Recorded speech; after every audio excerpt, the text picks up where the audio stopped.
the idea of sacrifice really gives us a lot to think about.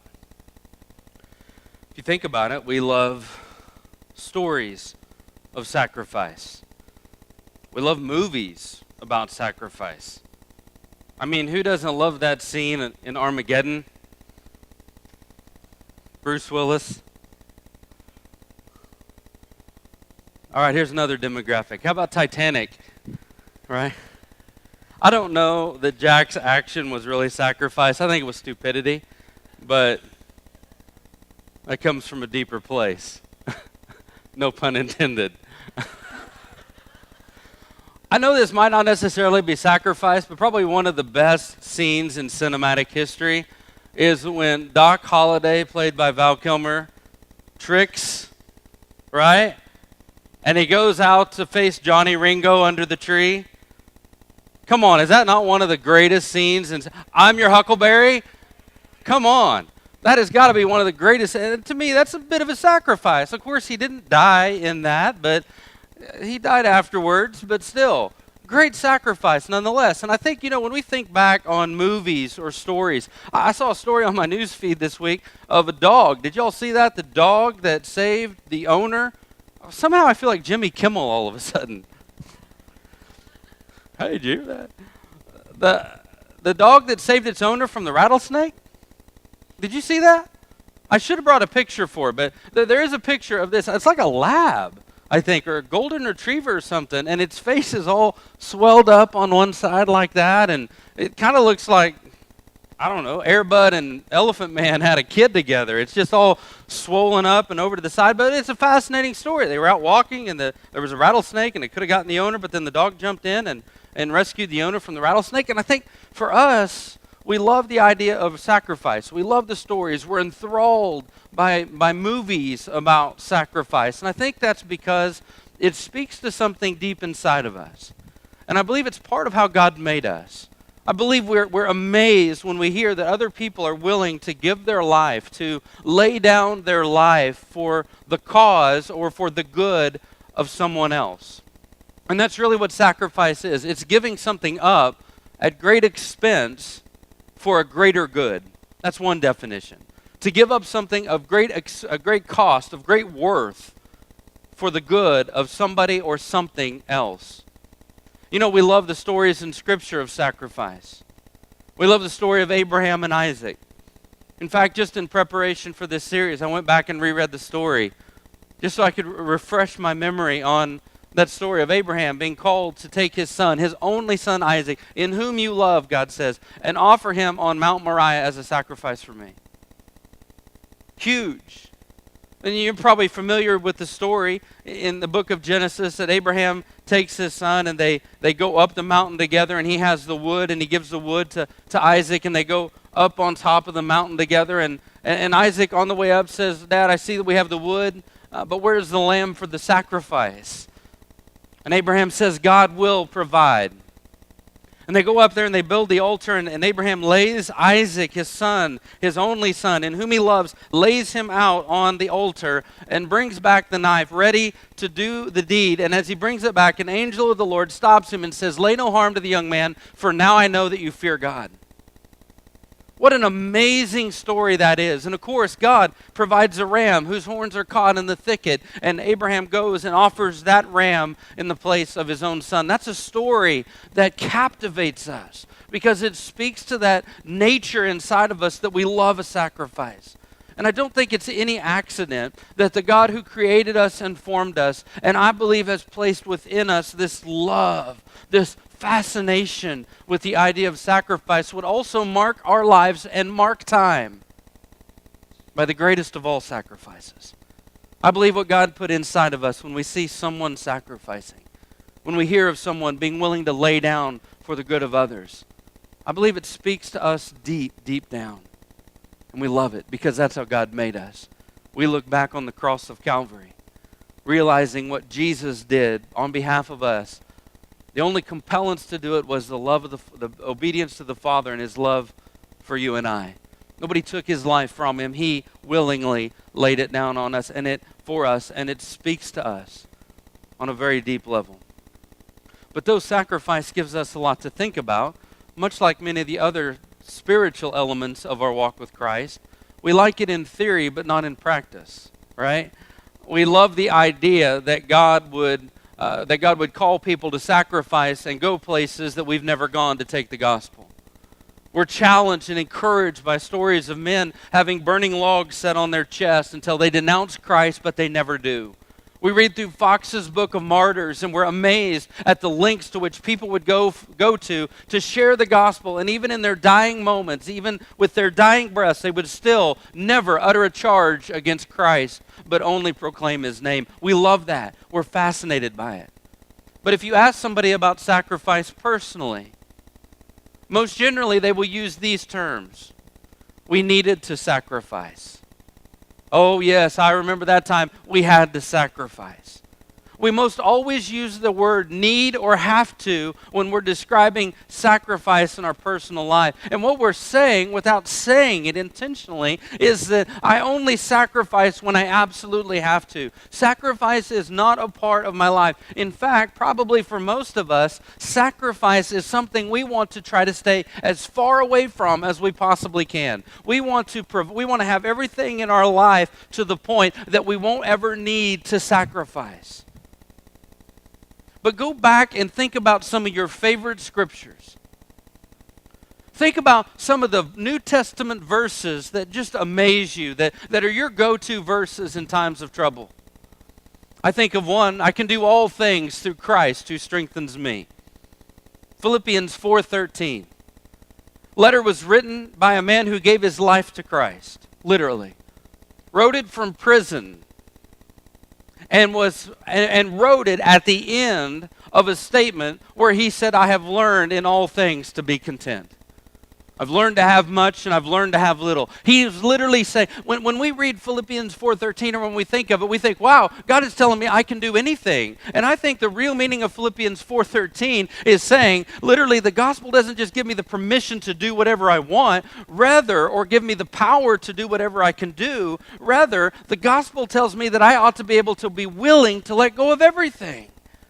I ought to be able to and willing to sacrifice. The power of God has given me the ability to be content in all situations of life, whether there is much or whether there is little.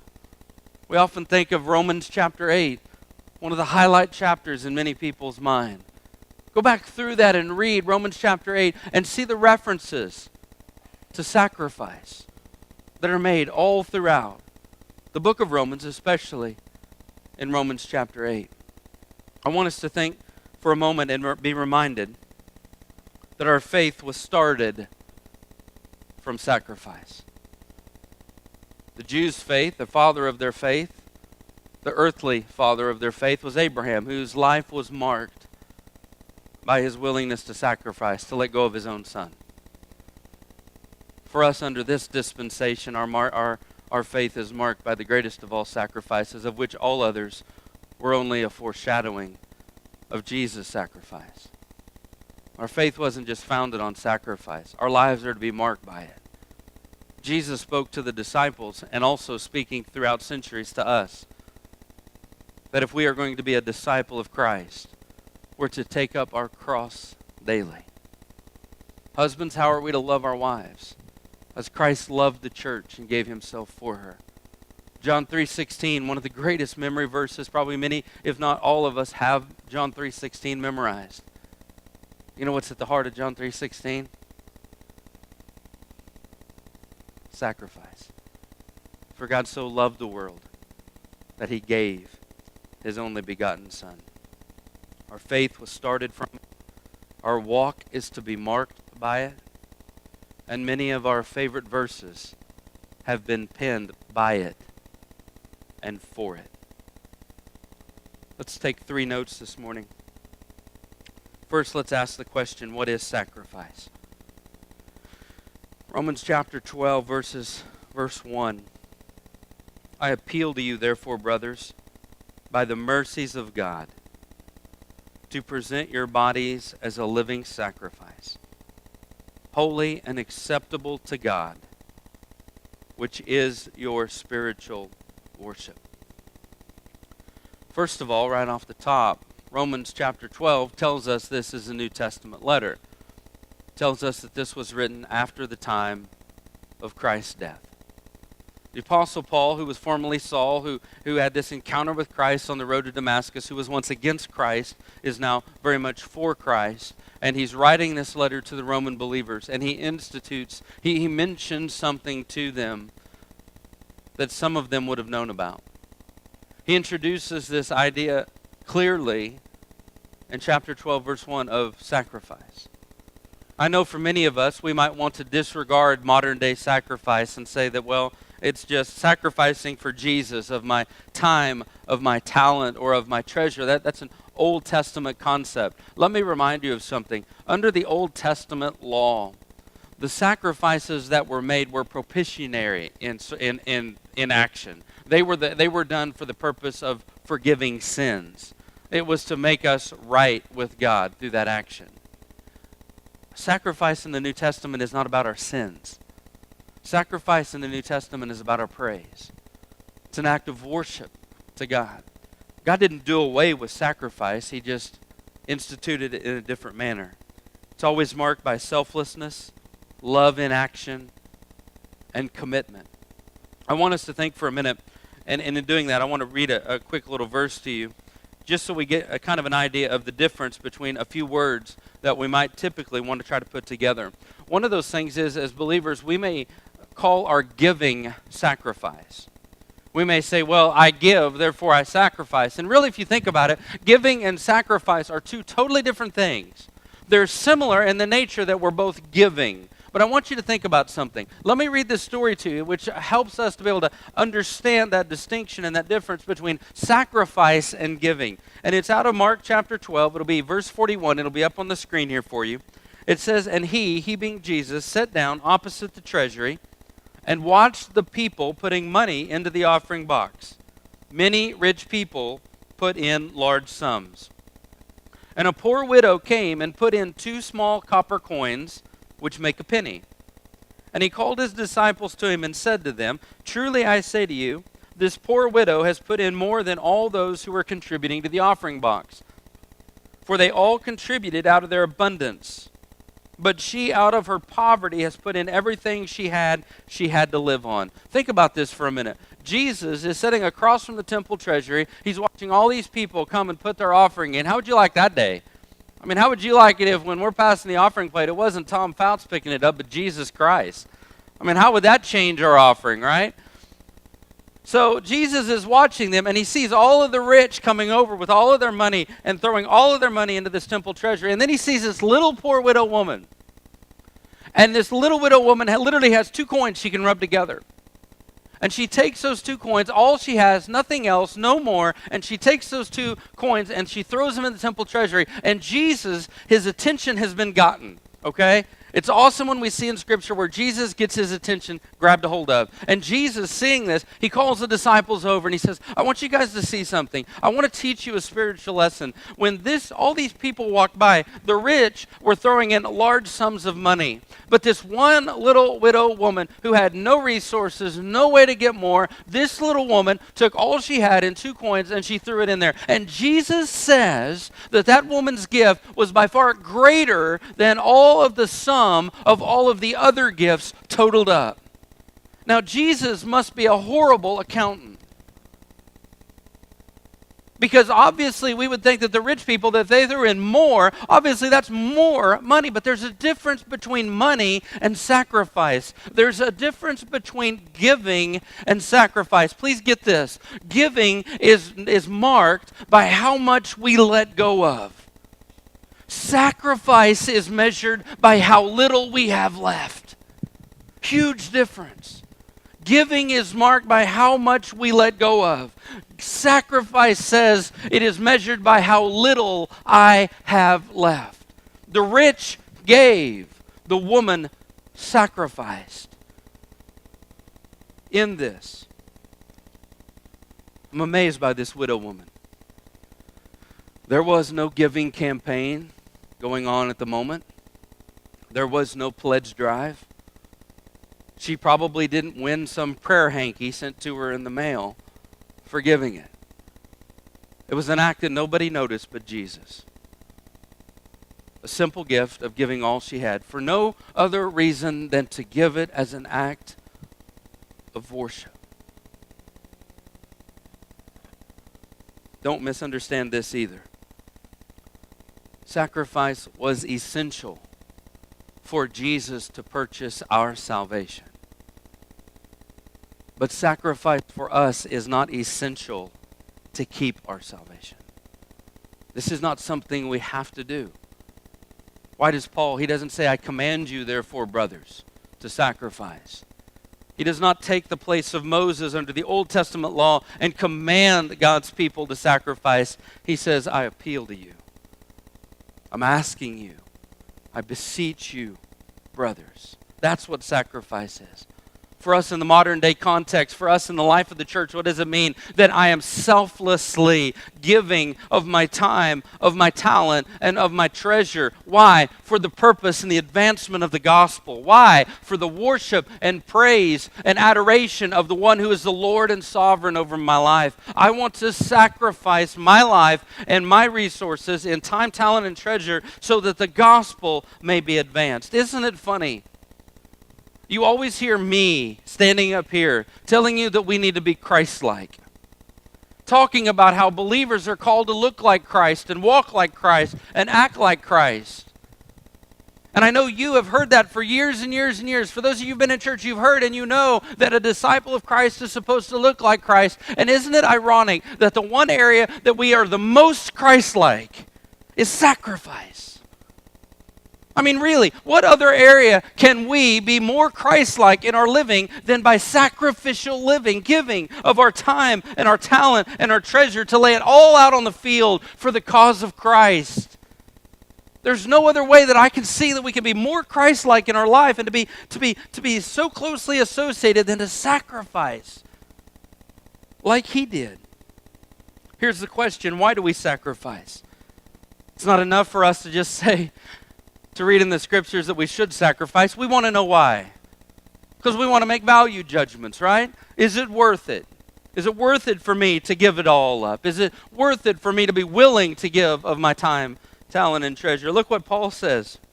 I appeal to you, therefore, brothers, by the mercies of God.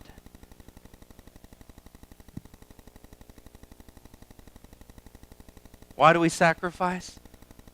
What's the motivation of sacrifice? Paul pulling out, knowing he's asking people to live their life a daily sacrifice for the cause of Christ.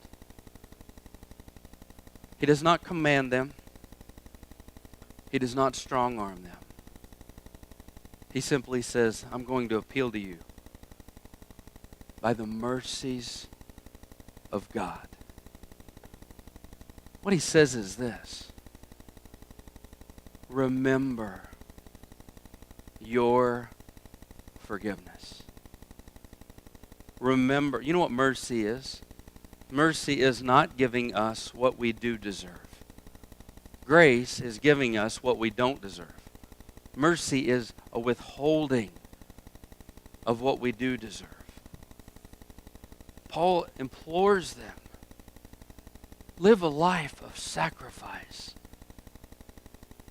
Why? Because of the mercies of God. Not one, multiple, plural, the mercies of God. In fact, if you go back to verse 33 of chapter 11, if he says therefore, look at how he ties that back into his previous verses. What is the therefore, therefore? Look at verse 33. Listen to what he says about God as he builds up to this teaching on sacrifice. Oh, the depth of the riches and wisdom and knowledge of God. How unsearchable are his judgments, and how inscrutable his ways. For who has known the mind of the Lord, or who has been his counselor? What is he doing? He's speaking of the knowledge and the ways and the magnificence of God. Look at verse 36. Or who has given a gift to him that he might be repaid? He moves from his knowledge and his ways and his amazing person, his character, to now speaking about his goodness. He's saying that God has given us so many things that we could never repay him. In fact, he takes those words. He quotes Job. Talk about a sacrifice. His ways, His knowledge, His greatness, His goodness. For from Him and through Him, verse 36, and to Him are all things. To Him be glory forever. His power, His ways, His goodness, His power. What does Paul tell them to do? To present your bodies a living sacrifice. The word present is the same word that was used to describe the presentation of the priests as they would take their animals in for the sacrifice. It was an act of the will. They had their animal, there was atonement needed, and they would come and they would present that animal for sacrifice. In the New Testament, it's used to describe the presentation of a child in the temple. To lay up, to set up and say, here it is. To willingly give it over. To present your bodies a living sacrifice. What an unusual concept this would have been for the Jews. In their mind, a sacrifice died. The animal died. The animal died for a cause, for a reason. But because of Christ's sacrifice and His resurrection, and no more need of the blood of bulls and goats, Paul says this lifestyle of sacrifice for us is a living sacrifice. We can give ourselves over and over and over again. In light of the goodness and mercies of God, our sacrifices of our time, our talents, and our treasures presented to God, given to Him, glorify His name, and advance the gospel. Friends, we have been carried to this place as believers on the shoulders of sacrifice. The gospel is here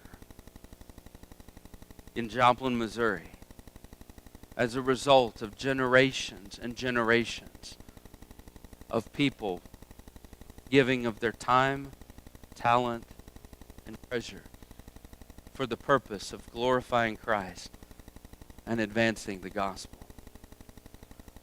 Let me ask you the third and final question. What's the enemy of sacrifice? As we think this morning, we know what sacrifice is. We know why we should do it. What's the enemy of it? What keeps us? What holds us back from freely, willingly presenting our bodies on a day-to-day basis for the cause of Christ? You see, I used to think it was greed, honestly. I wondered if there were any little widows anymore that would take that example and throw 2 copper coins in the temple treasury.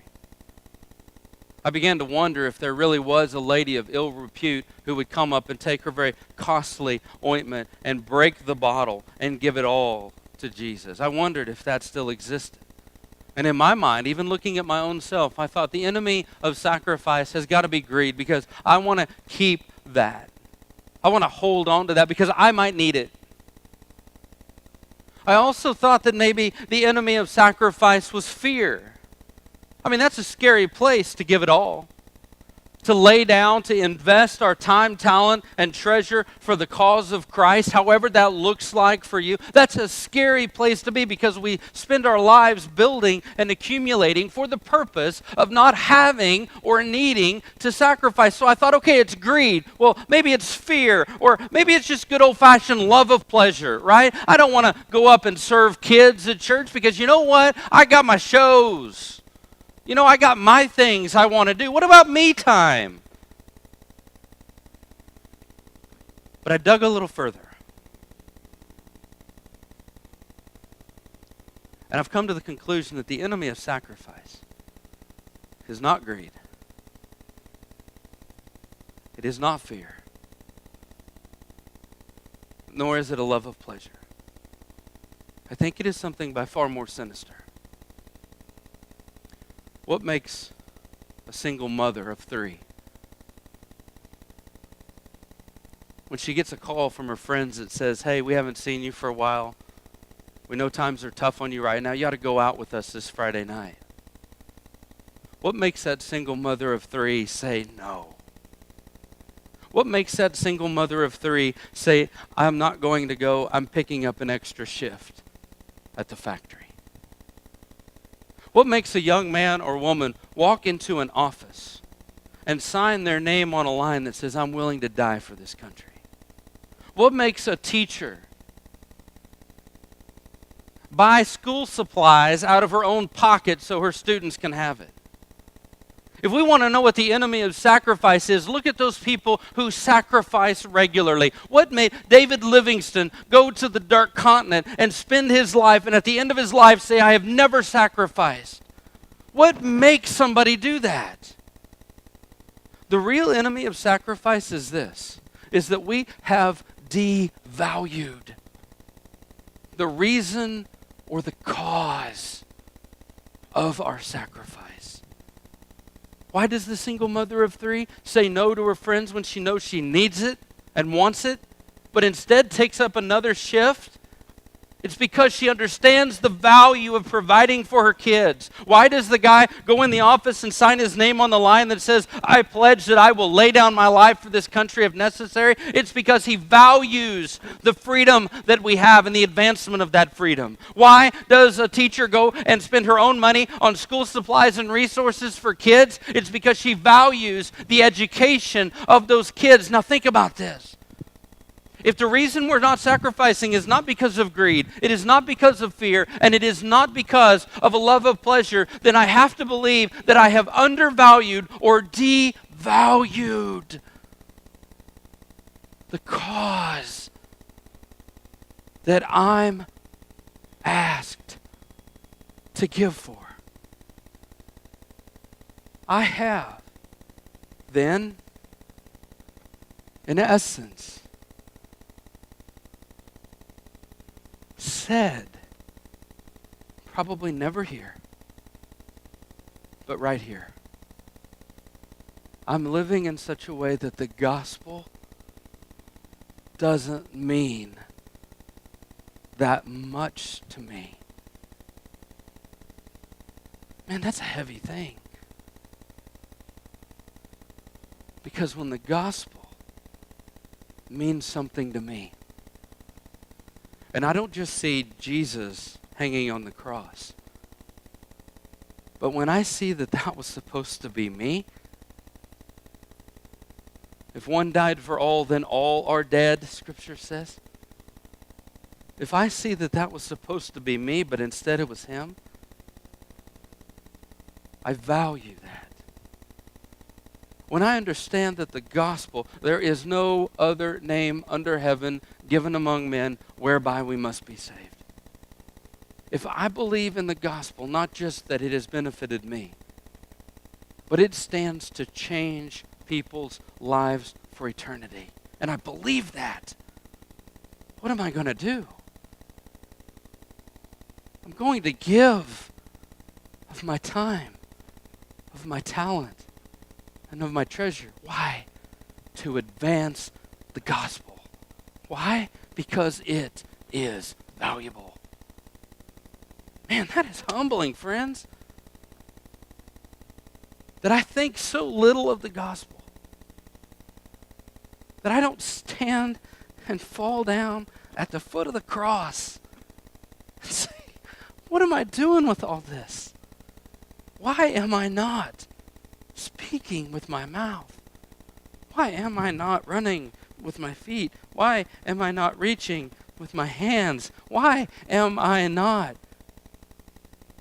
living my life as a sacrifice daily, willingly, in light of that great sacrifice made for me? David Livingstone was a fascinating man. And that quote, "I have never sacrificed," stunned me. Not because of the depth of the words, but by the man who said it. I knew who David Livingstone was. He heard Robert Moffat one day in his church, pioneer missionary to Africa, come back and speak of the smoke of 1,000 villages in which no missionary has ever been. And some of that smoke that he spoke of seemed to go off the stage and was breathed into the nostrils of David Livingstone, and his heart broke for the smoke of 1,000 villages. And he decided right then he was going to follow Christ into the dark continent. He went to Africa. He ended up marrying one of Moffat's daughters, and they had kids. And the man that said he had never sacrificed, shortly after arriving in Africa, mostly lost the use of one of his arms by being mauled by a lion. Spent more days than not with malaria and dysentery and sickness. Had to stand at the head of a hole and bury some of his children in the ground in that dark continent. The man that said, "I have never sacrificed," one time had to spend years away from his wife because she couldn't handle the disease that was taking place. The man that said, "I never sacrificed," lived each day and night at the thought and the fear of being killed and ripped apart by animals, to be killed by disease, or to be eaten by cannibals. The man that said, "I've never sacrificed," actually went home one time, stood in the parlor of his home. His wife came out and shrieked in horror, thinking he was somebody else, because the sun and the weather had marked him so horribly, she didn't even know who he was. That man said, "I have never sacrificed." Either he didn't know what sacrifice really was, or he did. And he knew that all of his sacrifice was nothing compared to the sacrifice of Jesus Christ. Friends, we have been carried to this moment on the shoulders of other sacrifices. What will we do with that? What will we do?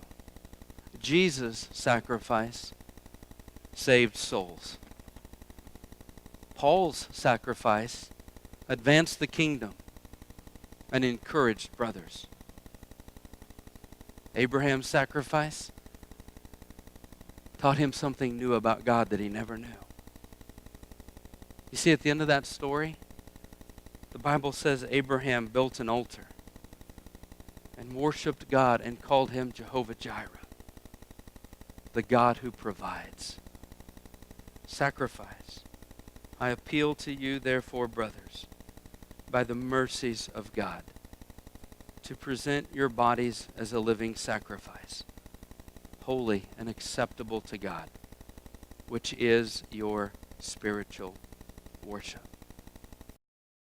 Thanks for taking the time to listen to the podcast. I hope this message has helped you. If you made a decision for Christ or would like to speak with a staff member, call 417-624-4585 or email Carrie@FirstJoplin. Please subscribe and rate our podcast. Feel free to share it with your social media circle. We're glad you plugged into the teaching ministry of First Joplin, but would love to meet you in person if possible. Visit firstjoplin.org for information on planning a visit.